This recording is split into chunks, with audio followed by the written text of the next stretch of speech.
राही, आप देख रहे हैं यूट्यूब चैनल सोशल राही। आज मैं जनपद इटावा में हूँ। सर जी जो पास में बैठे हुए हैं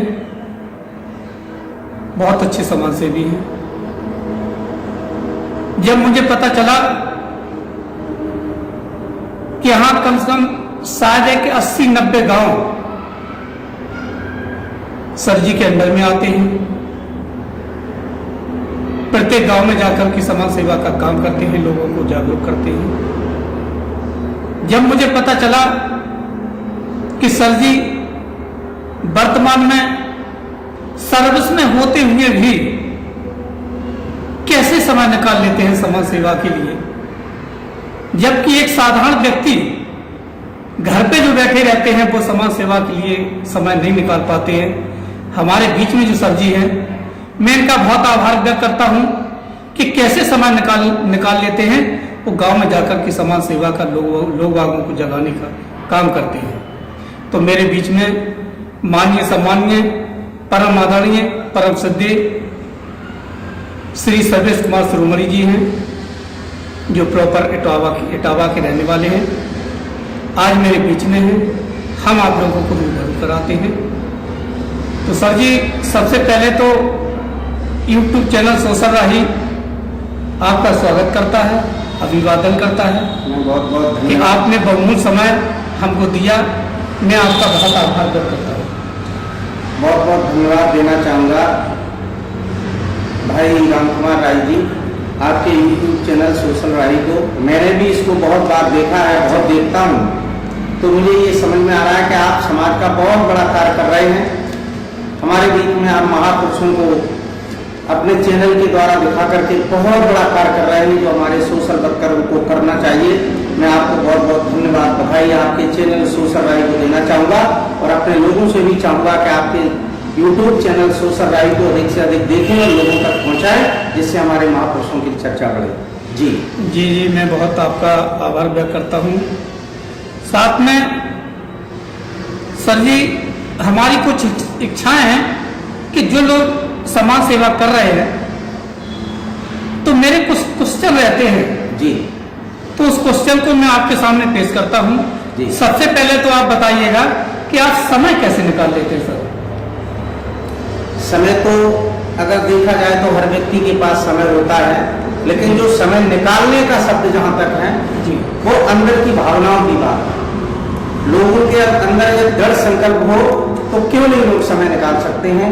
हम भी नौकरी में हैं, हमारे बहुत सारे लोग नौकरी में हैं, लेकिन उनके अंदर जो है संकल्प नहीं है समाज का काम करने के लिए। वैसे तो उनको हर संडे छुट्टी मिलती है, महीने में 2-4 छुट्टियां मिलती हैं, उसमें समय निकाल सकते हैं। जहाँ तक नौकरी वाले लोग हैं, हर व्यक्ति को 5 बजे के बाद समय मिलता है, 10 बजे से पहले समय मिलता है, तो अगर वो चाहें तो छुट्टी के दिन में भी बहुत कार्य कर सकते हैं। हमारी जहाँ तक बात है तो हमारा जॉब फील्ड का है। जी सर जी, तो राजस्व विभाग में है ना? हम चकबंदी विभाग में हैं, कानून की पोस्ट पर हैं जी। तो हमारा क्या है कि हमारे यहाँ टारगेट का काम होता है जी, महीने में आपको इतना काम करना है। हमारे जब काम की नौबत आती है तो हम दिन का काम रात के 12-12 बजे तक करते हैं और अपने कार्य को मेंटेन रखते हैं, जिससे हमें समय दिन में भी कभी कभी मिल जाता है। इस तरह से लगन है मेरे पास कि मैं महापुरुषों के जीवन का प्रचार प्रसार करूं, अपने महापुरुषों को आगे बढ़ाऊं, उनकी जो जीवन शैली रही है वो लोगों तक पहुंचाऊं, ये अंदर का मेरा संकल्प है, इसलिए मैं समय निकाल के कार्य करता हूं। सर जी आपने कहा कि 12-12 1-1 बजे रात तक आप जब काम करते हैं तो समाज सेवा के लिए आपको पढ़ना भी पड़ता होगा। ये मेरा प्रतिदिन का काम है जी। सुबह में 4:30 बजे जगता हूँ, दैनिक क्रिया आधा घंटा मैंने व्रत करने के बाद मैं लगभग 5 बजे प्रतिदिन नहा लेता हूँ।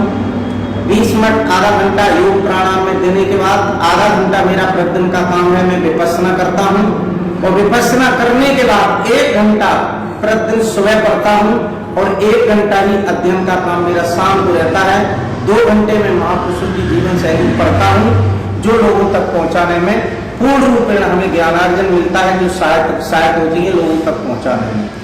सर जी आप ग्रामीण क्षेत्र में जब जाते हो तो मैं आपसे जानना चाहूंगा कि आप किस तरह का समाज सेवा का काम करते हैं? सबसे पहला काम हमारे महापुरुषों का जहाँ तक मानना था कि हमारे ग्रामीण अंचल के जो लोग गरीब हैं वो अगर शिक्षित हो जाएंगे तो हर तरीके का काम कर सकेंगे।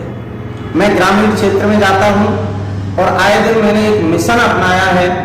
हमारे यहाँ बहुत बड़े रूप में लोग कुरीतियों का सहारा लेकर के जो काम करते थे, परंपराओं के नाम पर काम करते थे, हमारे यहाँ विराट रूप में तेलनी की जाती थी।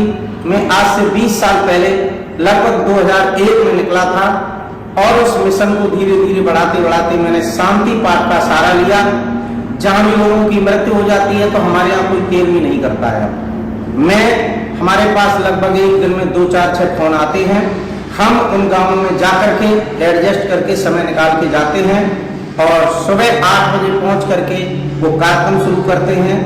11 बजे तक 2-3 घंटे प्रतिदिन काम देते हैं। सप्ताह में 2-4 कार्यक्रम रहते हैं। लोगों की सेवा करने का मेरा उद्देश्य है कि लोगों को सबसे पहले शिक्षा के प्रति जागृत करें जी। और मैं सबसे पहले लोगों से बात कहता हूं कि चाहे भीख मांगना, चाहे पले डालना, चाहे मजदूरी करना, लेकिन आप अपने बच्चे को अच्छी से अच्छी शिक्षा जरूर दिलाना। अगर आपके घर में एक बच्चा भी पढ़ जाएगा तो समाज का बहुत बड़ा काम करेगा। शेष बातें तो 20 कुरीतियां हैं जिन पर मैं लोगों को जागृत करता हूं और हमारा लोगों पर असर भी है। आज कितने ही गांव हैं जिनमें मैं वो लोगों को कुरीतियों से हटने के लिए कसम खिलवाता हूं, लोग मेरी बात को मानने को राजी हैं। सर जी, जो कुरीतियां हैं समाज के अंदर, उस कुरीतियों पे आप काम कर रहे हो, हटाने का काम कर रहे हो, हट जाने से लाभ क्या होगा समाज? लाभ ये होगा कि लोग हमारे अंधकार में फंसे हुए हैं, आडंबरों में फंसे हुए हैं, पाखंड में फंसे हुए हैं, तो उनसे जब वो निकलेंगे तो वैज्ञानिक आधार पर तर्क करने की उनके अंदर क्षमता होगी। आज पाखंड से जब हटेंगे, लोग शिक्षित बनेंगे, उनके अंदर ज्ञान आएगा तो वैज्ञानिक आधार पर वो तर्क करेंगे। हमारे तथागत बुद्ध ने, बाबा साहब ने यही सिखाया है कि हम इंजन बनने की कोशिश करें। आज लोग जो डिब्बा बन के पीछे चलने की आदत है, हम लोग उसे कहते हैं कि आप डिब्बा बनना बंद करिए, इंजन बन के आगे बढ़ के आपके अंदर तर्क शक्ति होना चाहिए। आपके अंदर बुद्धि विवेक जागेगा तो निश्चित तर्क शक्ति आपके अंदर आएगी। निश्चित कहीं ना कहीं हमारे ग्रामीण अंचल के लड़के भी आज बहुत आगे बढ़ रहे हैं। हमारे मार्गदर्शन में लोगों को कुरीतियों छोड़ करके आगे बढ़ने की कोशिश करते हैं। ये हमारा रोज का उद्देश्य है। सर जी, आपने अभी अंधविश्वास, रूढ़िवादिता, पाखंडवाद पर जो बात रखी है, मैं मानता हूं, लेकिन एक बात बताएं आप कि समाज को ये सारी चीजें हट जाने से क्या आर्थिक लाभ हो सकता है? हाँ, बिल्कुल आर्थिक लाभ हो सकता है। आर्थिक लाभ इसलिए हो सकता है कि जैसे लोग मंदिर में जाते हैं, बहुत सारा दान करते हैं, वो कहीं ना कहीं हमारे लोगों के कहीं काम नहीं आता है। आज कोरोना महामारी चली, पूरा एक साथ चली, लोग हजारों किलोमीटर पैदल चले, 10वें दिन भूखों मरे, किसी मंदिर का भगवान कहीं किसी की मदद करने नहीं आया। मंदिरों में ताले पड़ गए, जब करोड़ों अरबों की संपत्ति पड़ी है वो समाज के कहीं काम नहीं आई। हमारे लोग आज मंदिर में भागने के लिए, तीर्थों में भागने के लिए पैसा खर्च करते हैं, समय बर्बाद करते हैं, किराया खर्च करते हैं। कम से कम जब वो जागृत हो जाएंगे तो ये भागना बंद करके अपने महापुरुषों की किताबें पढ़ करके अपने घर पे ज्ञान करेंगे, ज्ञानार्जन करेंगे और अपने बुजुर्गों का सम्मान करना सीखेंगे। इससे कहीं न कहीं बहुत बड़ा लाभ होगा। ठीक है सर जी, हम आपकी बात का सहयोग करते हैं। साथ में एक क्वेश्चन और उठा मेरे मन में कि जब ये सारी चीजें वंचित हो जाएंगी, मंदिर भी नहीं जाएंगे लोग बाग, फिर वो जाएंगे कहाँ? देखिए, हमारे तथागत बुद्ध ने बहुत बड़ा वैज्ञानिक धम्म दिया है और उसमें बुद्ध ने कहीं ये नहीं कहा है कि मैं भगवान हूं, आप मेरी पूजा करो। उन्होंने ये कहा है कि मैं मार्गदाता हूं, मैं तुम्हें रास्ता बता रहा हूं, लेकिन चलना तुम्हें ही पड़ेगा। उन्होंने ये कहा है कि पूजा करिए, लेकिन किसकी करिए? जिस माँ ने हमें जन्म दिया हम उसकी पूजा सेवा नहीं करना चाहते, जिस बाप ने हमें पाला पोसा हम उसकी सेवा नहीं करना चाहते। उस मंदिर में जब पत्थर की मूर्ति रखी है वो आपका क्या कर देगी? उससे कुछ मिलने वाला नहीं है। जहां हम अपना धन समय सब कुछ बर्बाद करते हैं, हमें चाहिए हम अपने महापुरुषों का अध्ययन करें, उनके जो जीवन शैली है उनको समझें, उनके द्वारा दिया हुआ ज्ञान उस पर चले। निश्चित कहीं न कहीं हम अपने बुजुर्गों का सम्मान करें, इससे बड़ी कोई और पूजा नहीं हो सकती है। सर जी, कभी आपके मन में ये विचार आया है कि आपके द्वारा ऐसा कोई कार्य समाज के लिए कर दिया जाए जहां एक ऐसा तीर्थ स्थल बन जाए, तथागत बुद्ध के नाम से बुद्ध विहार बन जाए, जहां लोगों को घूमने में अच्छा लगे। ऐसा कभी प्लानिंग आया आपके मन में? अब प्लानिंग तो आए दिन रहता है मन में, लेकिन मैं आपसे ये कहना चाहता हूँ कि मैं कोई इतना बड़ा तो नहीं महापुरुष बन पाया जो कहीं तीर्थ स्थल बना लूंगा, लेकिन मन में उद्देश्य जरूर है कि मैं 5 साल नौकरी एक जनपद फिरोजाबाद में तहसील सिरसागंज में वो खान कस्बा पड़ता है, वहां मेरी 5 साल पोस्टिंग रही। मैंने वहां पर एक शुरुआत की है जहां 10 लाख रुपया लगा करके मैंने एक आश्रम तैयार किया, जहाँ 46 बाई 26 का हॉल बनवा दिया। बरामदा की नहीं हुआ, साल में 2-3 कार्यक्रम भी सत्संग के कराते हैं। अब मेरा उद्देश्य एक और है, एक हाईवे के किनारे एक टिमरुआ, शिवपुरी टिमरुआ कट पड़ता है। लखनऊ से जो विदेशी लोग आएंगे या देश के लोग आएंगे और जो संस्था जाने के लिए टिमरुआ कट पर उतर करके वहीं आधा किलोमीटर पर मैंने 5 बीघा जगह खरीदी है। मेरा उद्देश्य है कि मैं वहां पर उस 5 बीघा जगह जो सड़क के किनारे है निश्चित वहां बुद्ध विहार बनाऊंगा। और वो बुद्ध विहार बना के फायदा क्या होगा, जो लखनऊ से लोग आएंगे वो टिमरुआ कट पर उतरेंगे, पड़ोस में जब बुद्ध विहार होगा तो वहां रेस्ट लेंगे, नहाएंगे धोएंगे भी, सब कुछ कर सकते हैं, रेस्ट ले सकते हैं। सर जी वहां से कहाँ जा सकते हैं? उसके बाद सीधा थोड़ी सी दूर पे किसनी, और किसनी के आगे थोड़ा सा बेवर से लगा हुआ हमारा संघ सहित बुद्ध भगवान का तीर्थ स्थल है, तो बहुत नजदीक है, केवल 40 किलोमीटर पर टिमरुआ कट से पड़ेगा और लखनऊ से बहुत शॉर्ट रास्ता हो जाएगा, जिससे हमारी जो बुद्ध विहार जो मेरी मन में योजना है वो निश्चित तरीके से कहीं ना कहीं बहुत बड़ा बौद्ध भिक्षुओं के लिए कारगर बनेगा। इसलिए मैंने ये प्रण किया है कि मैं उस 5 बीघा जगह में बुद्ध विहार का निर्माण जरूर कराऊंगा। सर जी जिस काम की चर्चा हो रही है वो कोई अकेले नहीं कर पाता है, उसमें सहयोग की जरूरत पड़ती है। बिल्कुल बिल्कुल। लोग बाग मंदिर भी बनवाते हैं तो उसमें कम से कम हजारों लोगों का पैसा लगा करके लगता है। तो ऐसा बीच का रास्ता हम आपको निकालना पड़ेगा जिससे लोग आप सहयोग करें महापुरुषों के बारे में, महापुरुषों के लिए, तभी कारोबार आगे बढ़ पाएगा। वैसे तो हमने अपने 20 साल के जीवन के कैरियर में फिरोजाबाद से लेकर के बाह तहसील तक, इधर औरैया तक और इधर बिधुना तक और इधर मैनपुरी तक, इतने बाउंड्री के 100 किलोमीटर की बाउंड्री में लगभग हजारों गांव जो 20 साल में मैंने जाकर के शांति पाठ किए हैं, जिनके हजारों लोगों के मेरे पास नाम और नंबर है, रजिस्टर 4-6 भरे पड़े हैं। निश्चित तरीके से एक हाथी पालना एक व्यक्ति का काम नहीं होता है, बुद्ध विहार बनाना मेरा कोई तना काम नहीं है, वो समाज का काम है। और मुझे ये उम्मीद है कि मैं इतने लोगों को, लाखों लोगों से जब मैं मिल चुका हूँ अपने जीवन में, तो वो कहीं न कहीं जब मैं उनसे बुद्ध विहार के लिए बात कहूंगा तो मुझे कोई पैसा देने में मना नहीं करेगा, ये मेरा विश्वास है। बिल्कुल बिल्कुल बिल्कुल। और वो निश्चित मेरी इच्छा पूर्ति होकर के वो समाज के लिए बुद्ध विहार बनेगा, ऐसी मेरी मानना है। सर जी आपने जैसी कापियां और तैयार कर रखी है क्या आपने? हाँ, मेरा मन है कि मैं हर दूसरे महीना एक प्रशिक्षण शिविर 2 दिन का लगाता हूँ। अभी मैंने एक प्रशिक्षण शिविर उखाड़ में लगाया था जनपद फिरोजाबाद में, उसमें 30 लोग शिक्षा लेने आए थे जी। और 30 में से आज लगभग 12-14 लोग हमारे धरातल पर काम करना शुरू कर दिया है उन्होंने। और वो जन्म से लेकर मृत्यु तक सारे बौद्धाचार्य लोग हैं, वो सारे संस्कार करते हैं। चूंकि मैंने भी 10 दिन का प्रशिक्षण लेकर के बौद्धाचार्य का शिक्षा ली है, उसका सर्टिफिकेट लिया है, तो मैं कहीं न कहीं बौद्धाचार्य बना करके लोगों को आगे बढ़ाता हूँ, जो समाज का बहुत बड़ा कार्य करना शुरू कर दिया है। अब मेरे पास लोगों की कोई कमी नहीं है। जब मेरे पास 4 फोन आते हैं शांति पाठ के लिए, गृह प्रवेश के लिए, शादी कराने के लिए, तो मैं जो हमारे लड़के हैं उनको भेजता हूँ, और कहीं कहीं जब टाइम मिलता है, छुट्टी मिलती है, तो मैं भी चला जाता हूँ। अब लोगों की मेरे पास कोई कमी नहीं है। सर जी एक समय वो था जब लोग बाग बुद्ध के बारे में जानते नहीं थे। करत करत अभ्यास से जन्मत हो सुजान, रस्सी आवत सिर पर सुसल पर होत निशान। आज शायद है कि आपने वो कर दिखाया है, इतनी कापियां आपने तैयार कर दी कि जिस गांव में जरूरत पड़ जाए तो एक में एक बुद्धिस्ट आदमी जरूर मिलेगा, इसका काम नहीं होगा। बिल्कुल सच बात तो यह है कि मैं जिन गाँव में जाता हूँ मुझे रोज 200-300 लोग मिलते हैं।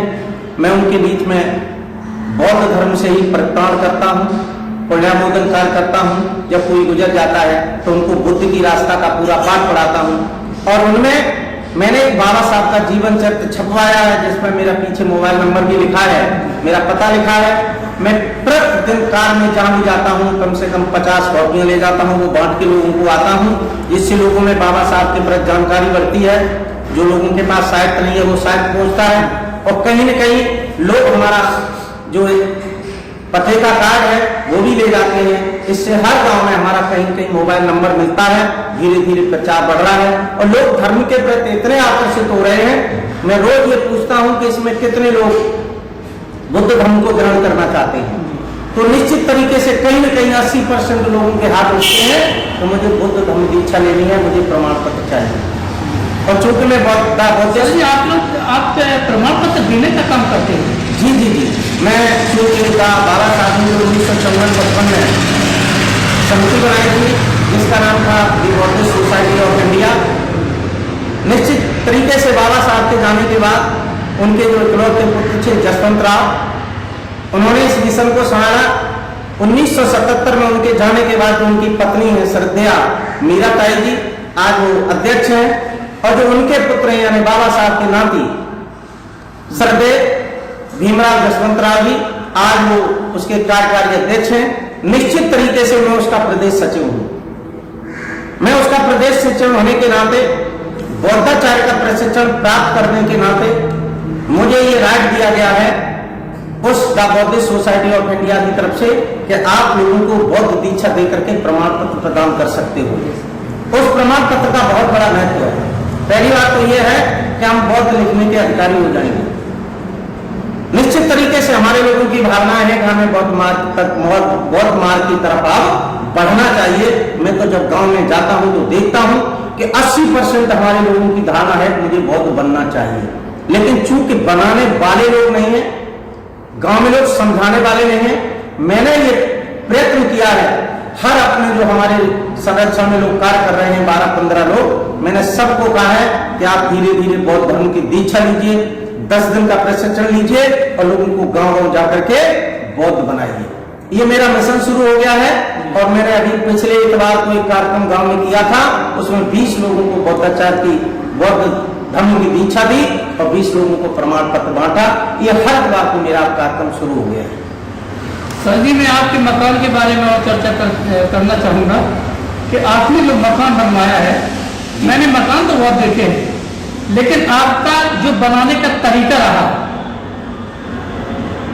वो बिल्कुल अलग रहा। लगता है कि आपने जो मकान बनाने का उद्देश्य समझा, कम से कम 1000-2000 लोगों की इकट्ठा करने की आपने जगह बना दी है।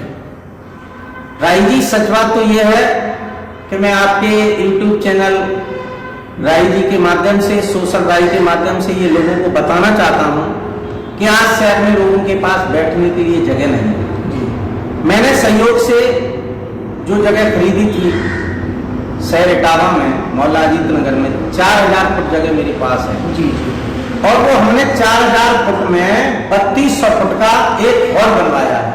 उसका मेरा उद्देश्य जी, मेरा उद्देश्य क्या है जी?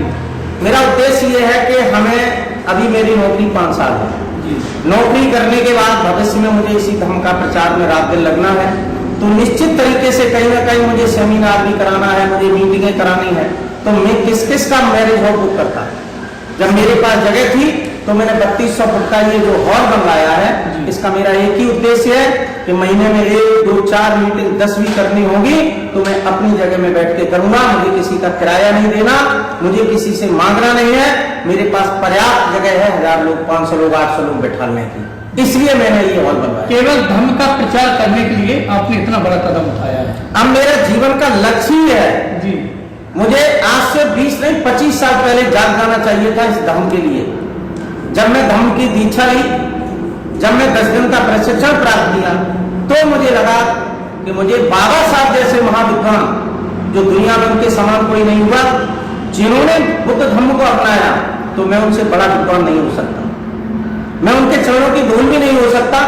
निश्चित तरीके से उनको जब मैंने पढ़ा, बुद्ध धर्म की जरूरत क्यों पड़ी, बाबा साहब जैसे विद्वान जब बड़ौदा सरकार के नौकरी करने गए, सचिव पद पर पोस्टिंग होने के बाद भी जब चपरासी उनको डंडे से फेंक के रजिस्टर देता था, पानी नहीं पिलाया जाता था, चटाई हटा दी जाती थी, तो बाबा साहब ने 1935 में एक प्रण किया था कि मैं हिंदू धर्म में पैदा हुआ हूं लेकिन हिंदू धर्म में मरूंगा नहीं। और ये मैंने भी प्रण कर लिया है कि अब जो मेरा जीवन शेष बचा है मैं धर्म के प्रचार के लिए पूरा लगाऊंगा, ये मेरा प्रण। क्या बात है सर। आपने जब बाबा साहब की बात कही तो मैं 2 शब्द कहना चाहूंगा। किसी ने कहा है, किसी ने गीता किसी ने कुरान लिख डाला, किसी ने गीता किसी ने कुरान लिख डाला, अरे जिसको रोका जा सका विद्यालय जाने से उसी ने भारत का संविधान लिख डाला। वाह सर, ताकत है, बहुत ताकत।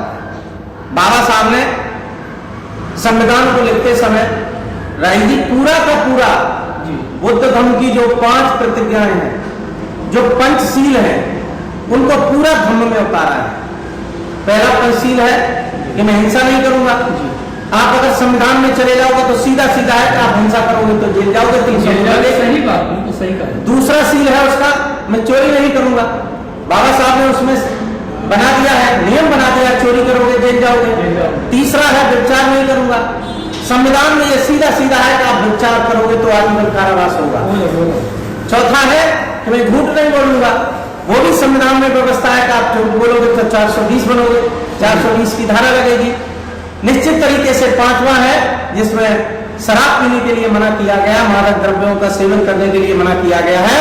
कहीं न कहीं आप अनर्गल तरीके से शराब पीते हुए भी पकड़े जाओगे तो आपको जेल होगी। पूरा संविधान बुद्ध धर्म पर ही लिखा गया है। निश्चित आज उस संविधान ने हमें ताकत दी है, हमें बल दिया है, हमें आवाज उठाने की ताकत दी है। आज जो हम बोल रहे हैं ये बाबा साहब के संविधान की बदौलत है ना। हम लोगों को तो कहीं अधिकार भी नहीं था, ऊंची आवाज में कहीं बात भी कर सकते थे। तो बाबा साहब के बारे में तो जितना कहा जाए, जो भी कहा जाए, शायद वो कहीं न कहीं कमी होगा। बाबा साहब का बलिदान हम लोगों के लिए हमेशा अनुकरणीय है। हमें 24 घंटे में 10 बार नहीं, 20 बार नहीं, 100 बार नहीं, 1000 बार बाबा साहब को याद करना चाहिए, जिससे हमारा दिलो दिमाग बुद्धि हमेशा ठीक बने रहेगा। ये हमारी सोच। सर जी एक क्वेश्चन और लास्ट में करूंगा मैं आपसे जी। समझ चाहता हूँ कि समय तो ज्यादा हो रहा है लेकिन फिर भी मेरी कोई बात नहीं। तो सर जी आप केवल ये बता दीजिएगा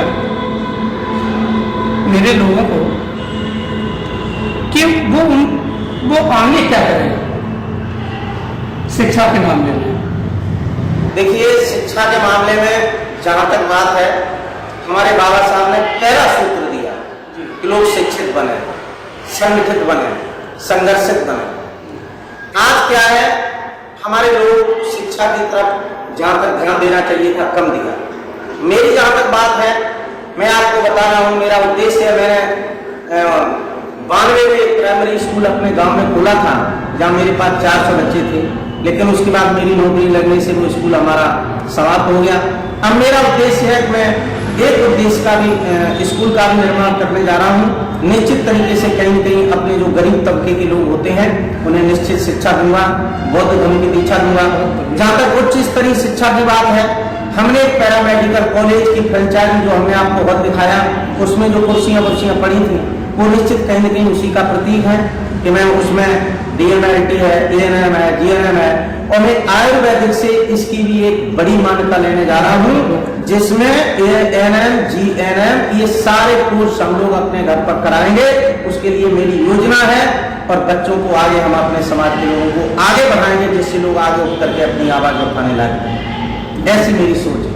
बहुत बढ़िया सर, आप मेरे बीच में आए, आपने बहुमूल्य समय हमें दिया, मैं आपका आभार व्यक्त करता हूँ। साथ में मैं बहुत आपके सोशल राइज जो चैनल है आपका, उसको पुनः लोगों से कहना चाहता हूँ कि आपके माध्यम से हमारी आप दूर दूर तक आवाज पहुंचेगी। आपके सोशल राइज चैनल को लोग देखें। भाई राम कुमार जी आपको बहुत बहुत धन्यवाद मैं भी देना चाहता हूँ।